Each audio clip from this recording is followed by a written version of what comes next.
You want to be like a fancy music producer with a big mixing desk? We have it. If you want to get to know how all these fancy things work, all you need to do is just apply for BIMM. To be a producer, Yeah. you need to actually produce stuff. 1, 2, 3, let's go. Too late, too late, too late. It's not lagging, guys. It's not lagging, right? And I wasn't paid for this promotion, I'm telling you, I promise.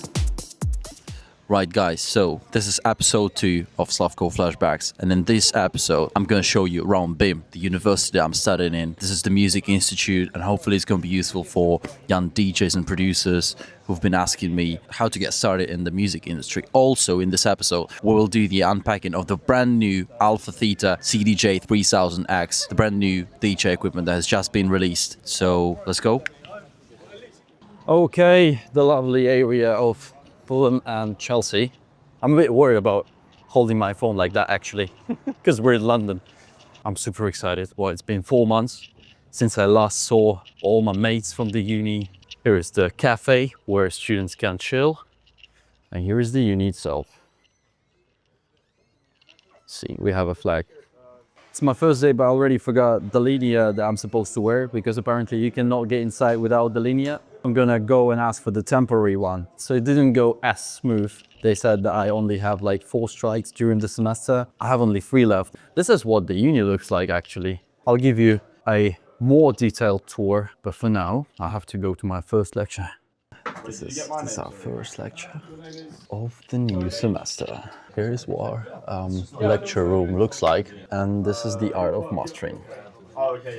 Let's go. Right now, I want to show you some of the rooms at the BIMM London. Okay, this is sort of a wall of fame. Hopefully, we'll be there one day. This is another Max Shoot, where you can make your hits and learn something new about music and music theory and production. And we have some guitar room, and people are studying how to play guitar. This is a very good one, 102.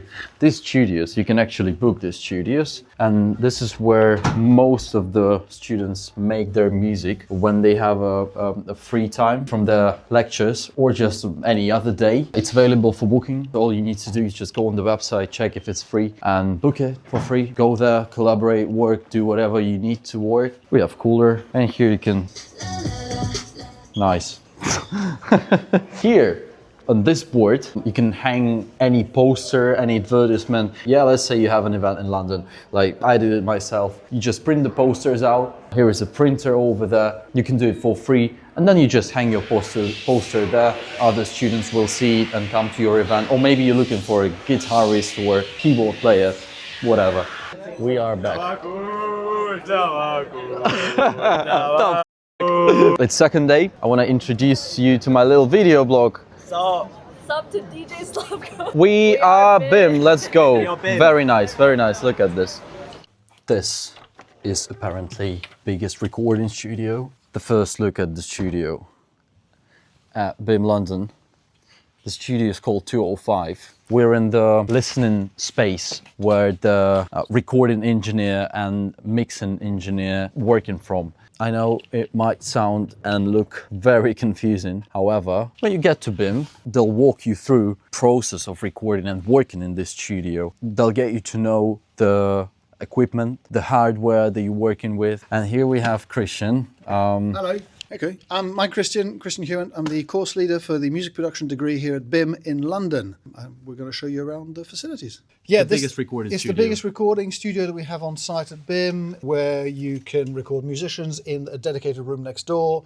We have surround sound as well in this room, so we have lots of speakers at the front. We have the sub bass below the desk, which you can't see, and we've got speakers around the back. You can mix your music in stereo, you can mix your music in surround sound, you can also work on multimedia projects in here, but you can also record bands, musicians that are going to be in the room next door. Shall we go around? So we have a bunch of instruments in here.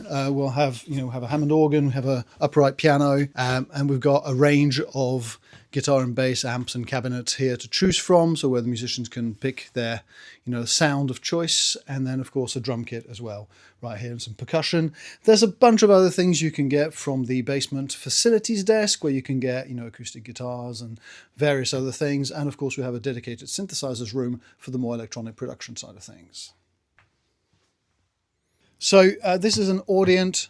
It's a 24-channel mixing desk, fully analog. So kind of interesting to still experience that, because a lot of the time nowadays we're going to be working inside computers, DAWs. But there's still a bit of a mystique about analog sound. So it's nice to have a fully analog desk here that you can get your hands on, get the tactile sort of feedback from that, get to hear what it sounds like. We've also got some analog outboard equipment. So we've got some emulations over here of some vintage stuff, the legendary 1176, the LA2A, and the Pultec EQ. Now, they are emulations of the real thing. The real units are not made anymore. They are on the second-hand market. They are being bought and snapped up. So these things are worth thousands and thousands of pounds for one mono EQ, for example. However, they do their job quite good. Well, and I use them myself. And then over here, because over here we have some real, not emulated things. We have some real, Neve and API preamps. Legendary preamps that have their own quite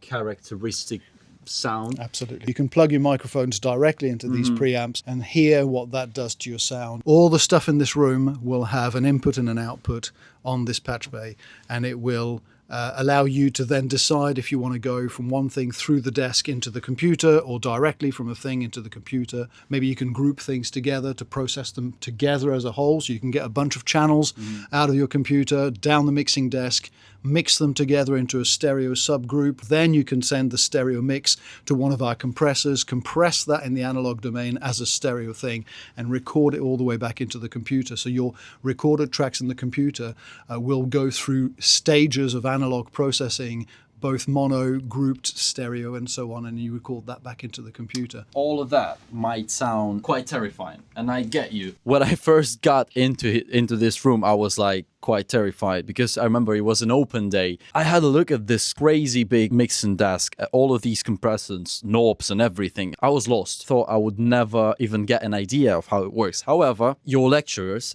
they make quite a step-by-step guide on everything. It is quite easy for you to get to understand all of this equipment, how it works, what it's used for, and it's not a big deal anymore for you. So yeah, if you want to get to know how all these fancy things work, all you need to do is just apply for BIMM. We run open days on a regular basis. We've got one this Saturday, very, very busy, very fully subscribed. We'll have more open days in the next few weeks and months, all the way up to at least January and beyond.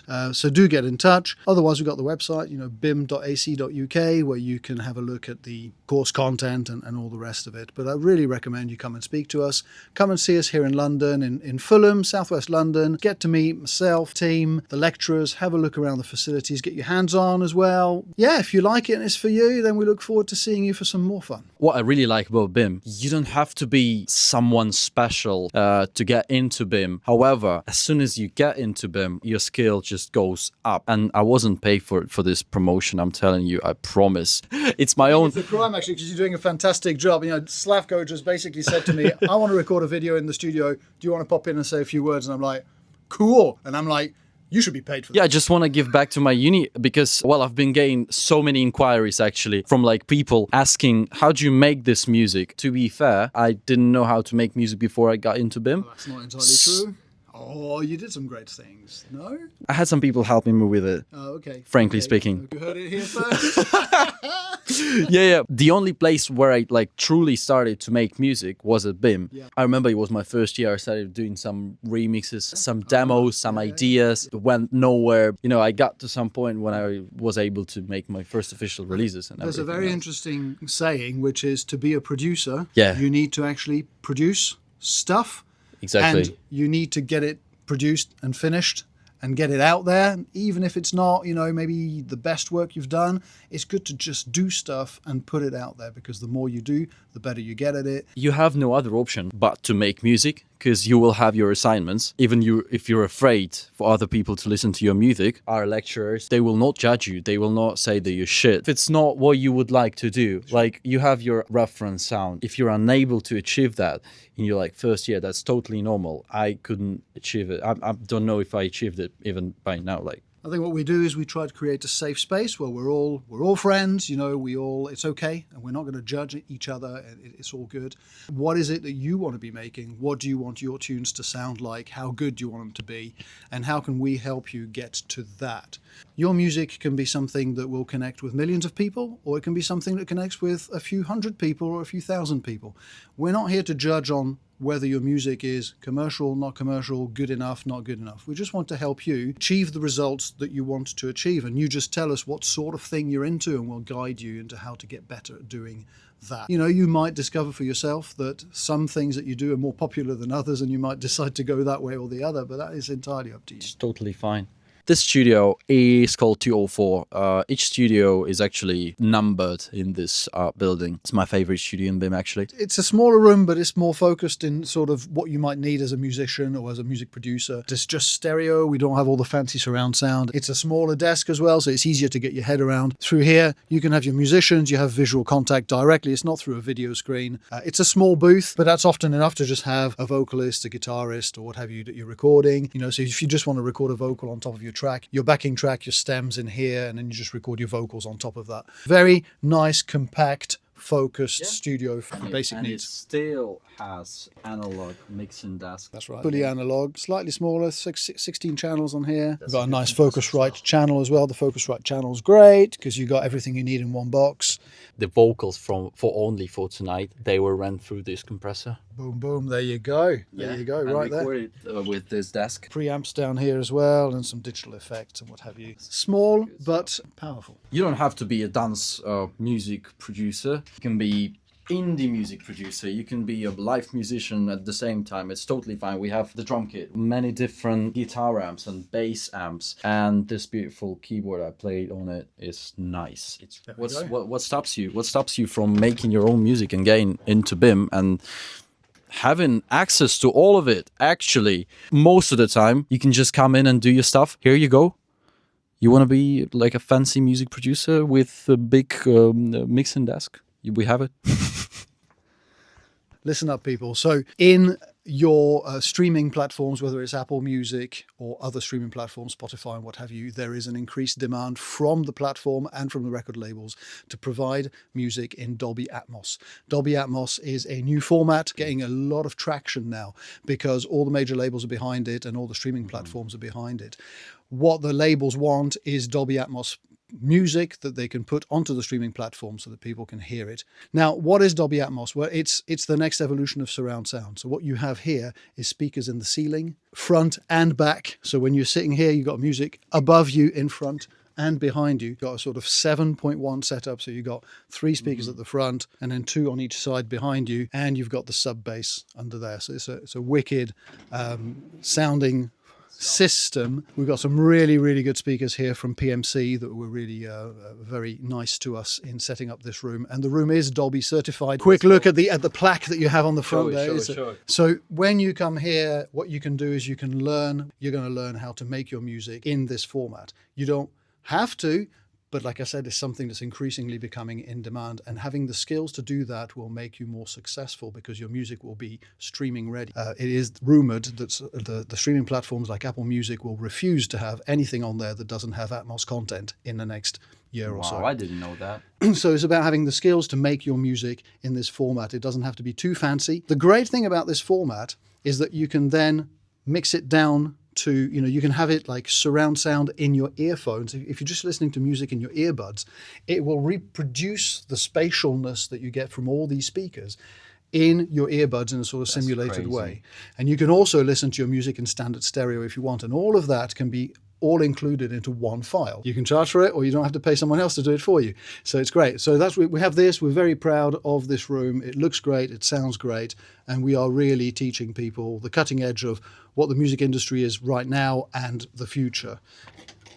See, we're Dolby Atmos. Let's go. Let's go. Very easy to get from one to the next. Lots of keyboards out here just to practice keyboard skills. This is mostly for keyboard musicians, students and composers. But the main thing for us is our collection of synthesizers that we have in here. A Dupfer analog, fully analog modular synthesizer. It's really confusing and you'll scratch your head for hours trying to figure that one out. If you want to be like Mike Dean and do cool stuff with The Weeknd, that's what you need.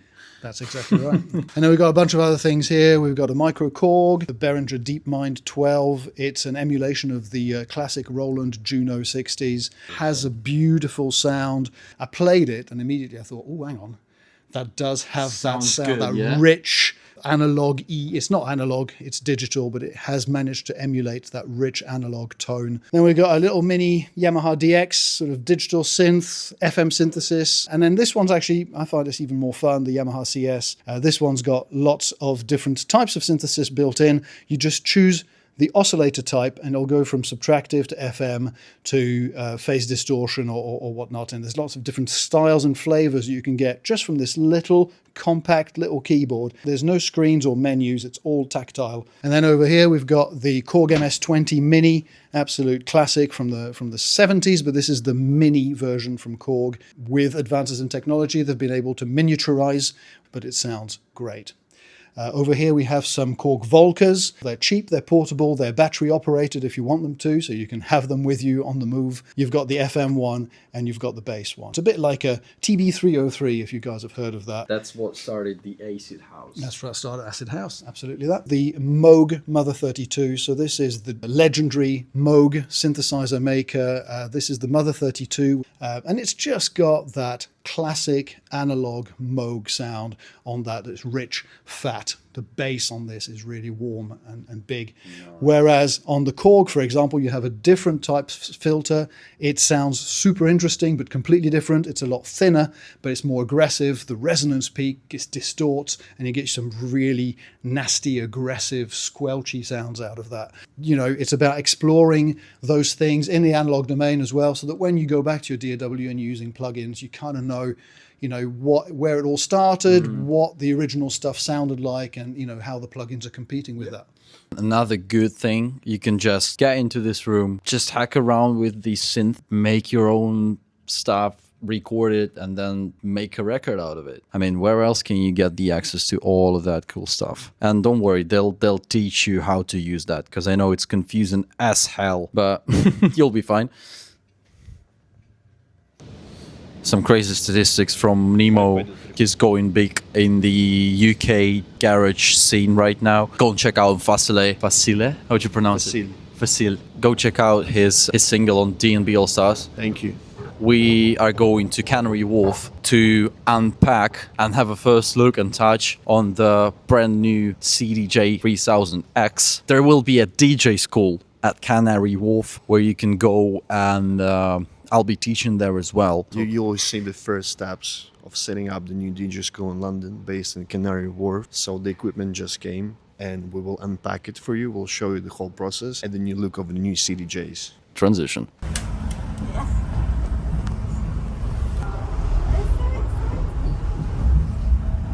I can imagine you dancing. We have arrived to the studio to check out CDJ 3000X by Alpha Theta. Guys, open up.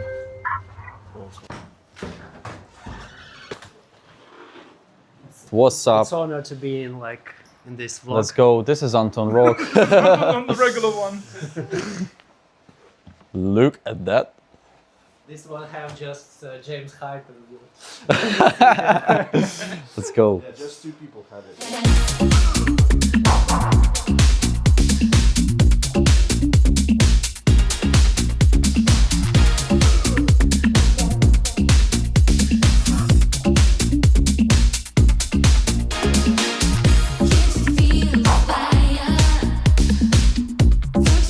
One, two, three. Let's go. Too late. It's already started. Bro, look at this. Look at this.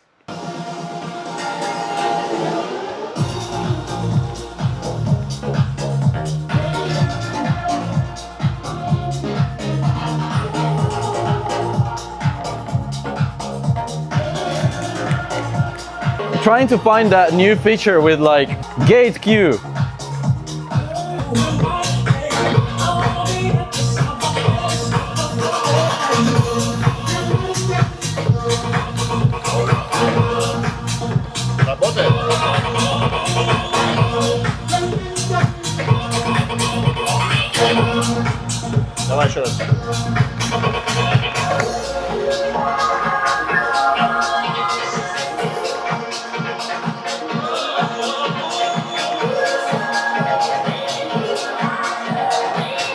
Basically, it's like CDJ 3000, but just a bigger screen.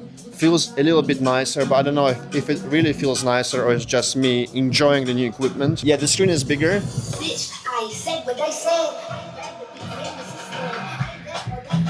And on top of that, it's not lagging, guys. It's not lagging, right? So it's the best part of this. CDJ 3000 let me down in clubs so many fucking times.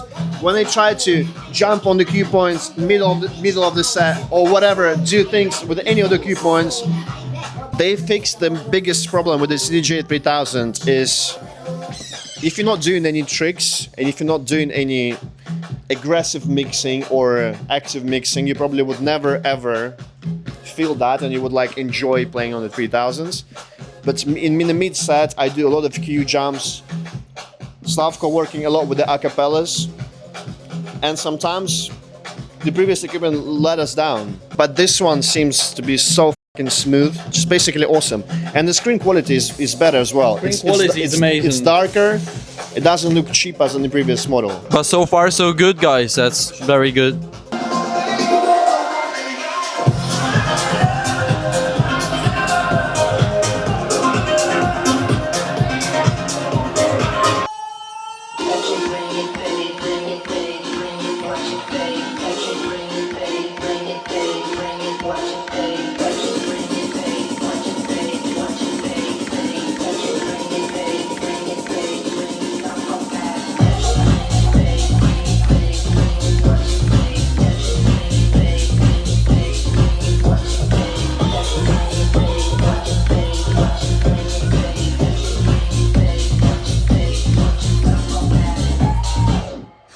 That was the unpacking of the CDJ 3000X. Really like the equipment. I think it's insane. Let's ask Manimo what he thinks, what his first impression of it. Big things coming soon. That's all I can say.